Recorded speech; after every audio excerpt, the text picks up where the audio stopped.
Il aura fallu 6 années au PNDL, cadre fédérateur des interventions en matière de développement local, pour que l'apport des collectivités dans le secteur de l'éducation soit positivement reconnu par les acteurs locaux.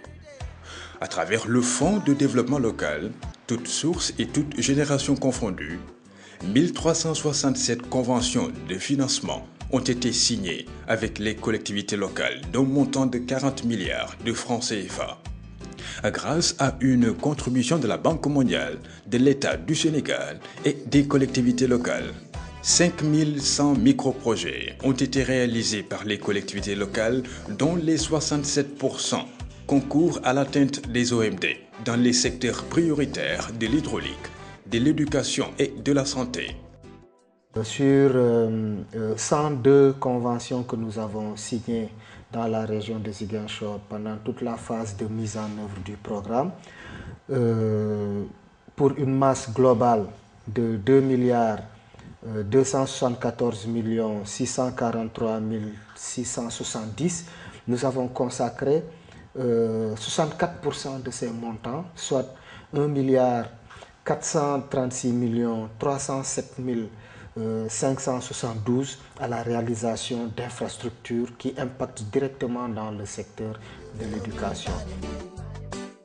L'éducation occupe 28% du Fonds de développement local pour un montant global de 10 milliards de francs CFA investis dans les collectivités locales.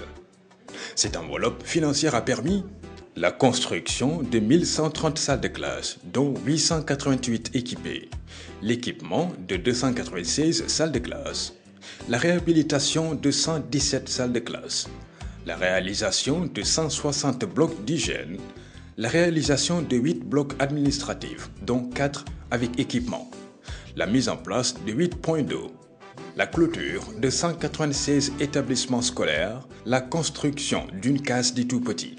Les acteurs locaux sont unanimes sur le bien fondé des réalisations. J'avoue que le travail qui a été fait par l'État, par le biais, à travers le PNDL, a eu un impact extrêmement considérable. Et les populations aussi sont très satisfaites à ce niveau-là. Le PNDL, nous écoutons vraiment à ce que ça continue avec nous. Le PNDL vraiment est très favorable, très bien vraiment pris en compte avec les collectivités locales. Avec l'avènement du PNDL, les collectivités qui signent chaque année au moins une convention de 30 à 40 millions, une bonne partie ont fait de l'éducation des priorités. Parce que pour permettre aux enfants de rester dans les écoles, d'avoir vraiment des classes fonctionnelles et avec de meilleures conditions d'études. C'est pour cela bon nombre de collectivités vraiment ont bien apprécié le programme national de développement local, du fait vraiment de l'appui à la mise en œuvre de leurs projets communautaires. La coproduction et la coordination dans la mise en œuvre ont été fortement encouragées. Nous sommes des bras techniques. Il y a le transfert des domaines de compétences. Les collectivités locales devraient normalement être à la pointe du secteur de l'éducation qui est un domaine transféré. Maintenant, on est dans le cadre d'une construction de la décentralisation. Ce n'est pas tout de suite gagné. On est en train de travailler en rapport avec eux, justement pour essayer de les amener à mieux s'impliquer dans la définition de la carte scolaire, à mieux s'impliquer dans l'arbitrage dans les constructions. Et à ce niveau, il y a de petits progrès qui ont été faits. Maintenant, à l'image de l'ensemble du pays, la décentralisation n'est pas encore complètement achevée. Et certainement, avec la troisième phase dont on parle, on arrivera vraiment à une prise en charge totale des questions de scolarisation, de santé, qui sont des domaines de transfert. Dans les collectivités locales, l'intervention du PNDL a augmenté les effectifs de 22 451 élèves. La population scolarisable étant de 387 033 enfants, la contribution du programme au taux brut de scolarisation dans les collectivités est de 5,80%. Il y a des normes qui permettent de calculer l'accès géographique aux ouvrages ou bien aux salles de classe dans une région. Pour la région de Kaffrine, en 2010-2011, l'accès géographique était de 75%. Ça veut dire que 75% des populations de Kaffrine avaient accès à une école à moins de 3 km. Aujourd'hui, en 2012, l'accès géographique est à 81,5%. Donc là aussi, il y a une progression d'au moins 6 points. Donc, et ça, je crois que ça a été dû en partie, en tout cas, aux investissements que le PNDL a consentis dans le secteur de l'éducation. Au plan national, avec une population de 1 837 566 enfants, la contribution du PNDL à ce taux brut de scolarisation est de 1,22%. En rapport avec ce programme qui nous préoccupe essentiellement, l'accès des enfants à l'école, il faut dire qu'en 2009, on était à 49%. Donc entre 2009 et 2012, on est passé de 49 à 57%, soit à peu près 9 points de gagné. C'est grâce justement aux interventions des partenaires qui interviennent dans le secteur, mais également le PNDL également participe justement à relever ce taux brut de scolarisation dans notre région. En milieu rural, l'existence d'un nombre important d'abris provisoires a toujours été un facteur limitant, aussi bien pour l'accès à l'éducation primaire que pour l'amélioration de la qualité. À ce niveau, la contribution du PNDL à l'effort d'éducation est importante dans la réduction des abris provisoires. On peut dire que ça a participé à résorber les abris provisoires et donc a participé à relever le taux brut de scolarisation, mais également participer à l'amélioration de l'environnement scolaire à travers la construction de latrines.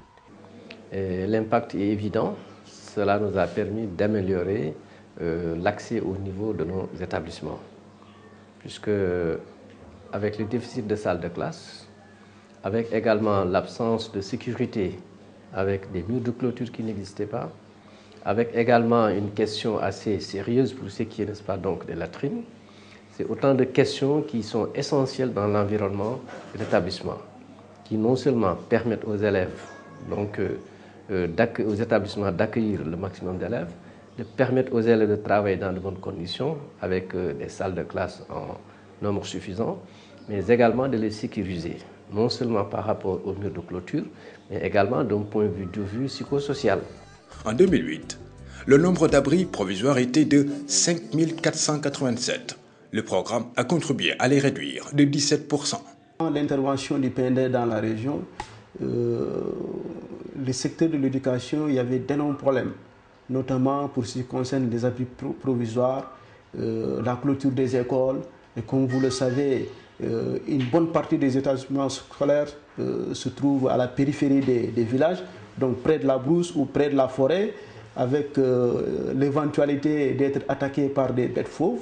Vous voyez, donc quand le PNDL a démarré son intervention dans la région en 2007, nous avons pu réaliser au moins 157 classes et complètement équipées pour résorber un peu vraiment cette situation d'abri provisoire qui existe dans la région. Autre point positif, la participation du programme à l'efficacité interne est significative dans toutes les écoles où il a construit des salles de classe.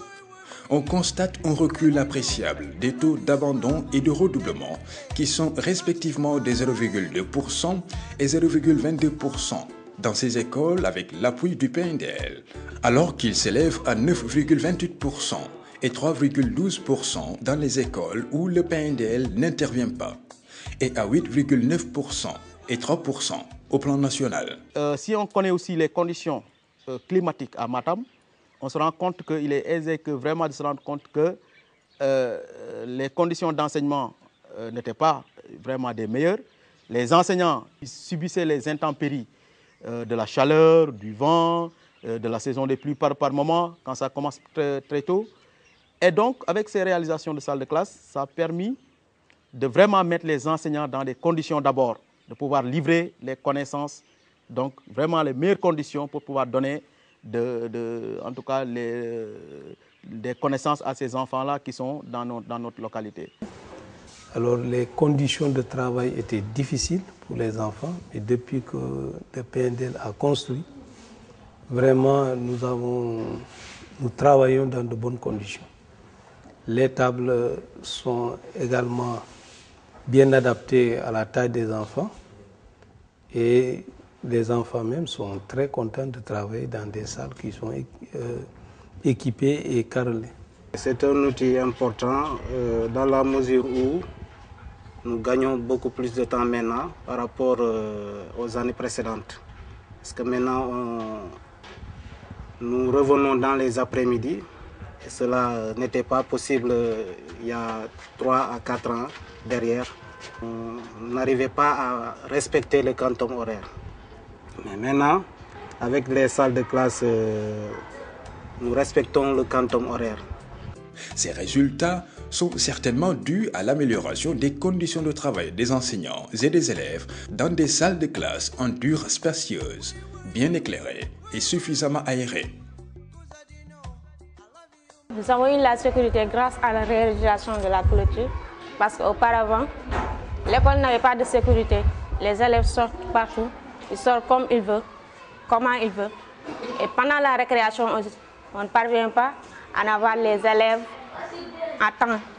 Et vraiment, c'est quelque chose qui contribue de façon positive à l'amélioration de l'enseignement-apprentissage. Parce que vous savez, quand une école n'est pas clôturée, elle est traversée de toutes parts, par des hommes, par des bêtes. Et vraiment, ça perturbe les enfants. Une fois que les enfants sont en classe, quand ils voient quelque chose traverser la cour, vraiment, toute leur attention est tirée vers ça. L'intervention du PNDL est multiforme, car il a permis au sous-secteur de faire des avancées plus ou moins importantes dans l'accroissement des effectifs d'élèves et du taux brut de scolarisation. Elle a aussi agi sur la réduction des abris provisoires et l'efficacité interne dans les écoles. Aider les écoles, c'est aider l'avenir du pays. Parce que l'école forme les gens qui seront plus tard les dirigeants du pays.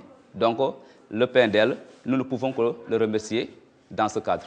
Le PNDL, c'est une vraie aubaine pour l'éducation. Si je me rappelle bien, dans la zone où nous sommes, il y a beaucoup de CM qui sont nés avant nous et qui ne disposent même pas encore d'une seule salle de classe. Alors quand je vous dis que nous disposons de 2 salles de classe accompagnées du bureau du principal, équipées en plus de tables bancs et de tout le matériel de bureau nécessaire, c'est vous dire que vraiment le PMDL c'est devenu vraiment indispensable pour l'éducation.